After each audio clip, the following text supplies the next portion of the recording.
pool players, 7 at the Golden Shovel.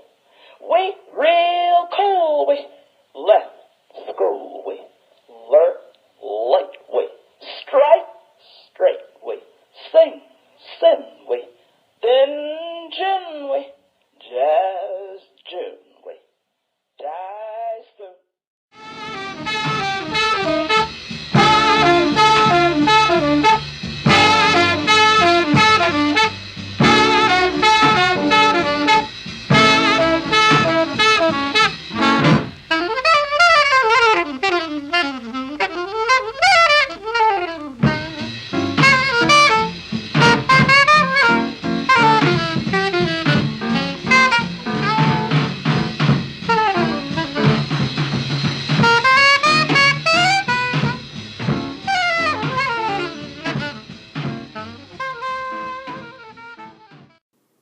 It would be the Jansko brothers to be credited with the first integrated pool tournament. George and Polly Jansko were born and raised in Johnson City, Illinois, to a mother and father who owned a grocery store. George would leave Illinois to go to a baseball academy out west, where he would coincidentally gain the nickname Wimpy.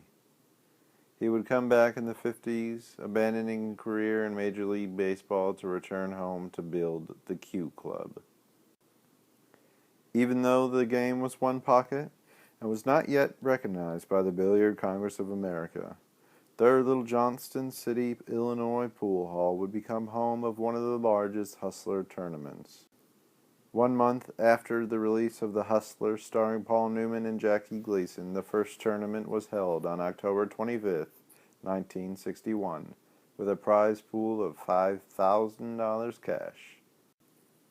It amassed 14 of the most unrecognizable, soon-to-be infamous hustlers this country had to offer, including Wimpy Lassiter, New York's Fats, Boston Shorty, Hubert Daddy Warbucks Cokes, and the Knoxville Bear. Some of the players were refused by the established tournaments due to their reputations as hustlers. Others who played in these tournaments were afraid to play in this one for fear of tarnishing their image. Chicago Bugs Rucker recalled, "In 1961, they wouldn't let any of the black guys play, not him, Youngblood, or Cicero Murphy. But they would let Cicero Murphy's mentor, James Evans, play because he was light-skinned enough to pass, if he signed his ethnicity as Italian." None of them played that year. Still, others were afraid if they played here, they would become too well known and not be able to hustle anywhere anymore. Those players would not be disappointed, because there would be many more thousands won and lost after hours at the Q Club than even the Janskos would ever have imagined. In 1962, due to its wild success, the Janskos would offer a $10,000 payout, double that of the previous year. It would also be an all-around tournament, including not just one pocket, but 9-ball and straight pool as well.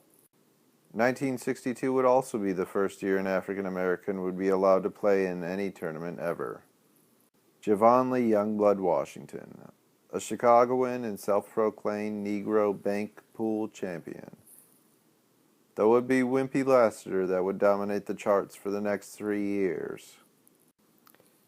By 1963, ABC and CBS were in a bidding war over the rights to cover the finals of the tournament, which ultimately brought ABC's winning bid up to $8,000, and the prize money doubling once again to $20,000.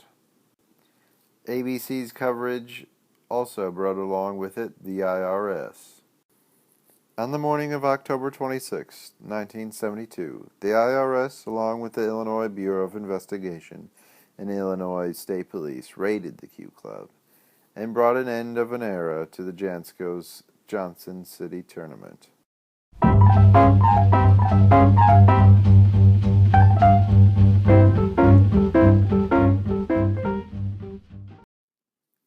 It would be 2 years after this man gave his speech in Washington, and 3 years since Javon Lee Washington would be the first African American to play in a tournament before a black man was allowed to play in the Billiard Congress of America's regulated event. That man would be James Cicero Murphy. Born in Brooklyn, New York, he only started playing pool at the local park district after an injury had kept him from playing baseball. At 16, he became the city champion in 14.1 continuous or straight pool. By 21, he was the state champion, and from 1959 to 1964, he was the Eastern States champion 6 times over. There are stories of him going to the 1961 Johnson City tournaments and asking the Janskos if he could play. They reportedly passed around a hat to the rest of the players, taking their votes, and it came up no. In 1964, at the World Championship in the Commodore Hotel in Burbank, California, there was picketing and rioting over Murphy's rejection in the tournament that year. Race had everything to do with the fact that he wasn't invited to the Burbank Invitational until 1965, despite his caliber of play. Speaking with fellow pro Freddie the Beard Benvenga, who happened to play Cicero in his first professional match in the Johnson City tournaments in 1971, he said, "If you seek racism stories, you're in the wrong venue. Pool is the least discriminating life area that I've ever experienced. I played in Watts right after the riots. I beat Strawberry Brooks of Washington, D.C. out of 10K in Bob Agin's black pool room on 64th and Cottage Grove in Chicago. Stories you may have heard about Cicero being discriminated against at the Johnson City pool tournaments have been severely embellished. Cicero was well liked and respected by just about all of the white pool players. Whether or not his point of view was askew or it really was media hype, Cicero would be in California in 1965 for the Burbank Invitational 14.1 Continuous World Championship, his first professional tournament. There was a field of 16 players, and the tournament would last 36 days, with a prize pool of $19,800. Murphy would start off with 12 straight wins, but it would boil down to a 3-day match that pinned Luther Wimpy Lassiter against James Cicero Murphy for the title.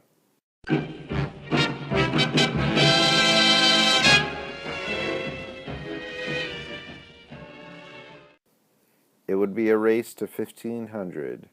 Each ball would be worth 1 point. Murphy would again become victorious, as he had so many times before. He would be the first and only man to ever win a world title event on his first attempt. He would continue to play in professional tournaments, eventually in Johnson City, and even holding a winning record almost 20 years later in the 1983 BCA US Open 14.1 Championship. Cicero would spend much of his remaining life giving exhibitions and teaching new players at senior centers. He would finally be accepted into the Billiard Congress of America's Hall of Fame in 1995, 1 year before his death. He is immortalized in this mural in the Flatbush neighborhood in Brooklyn, New York.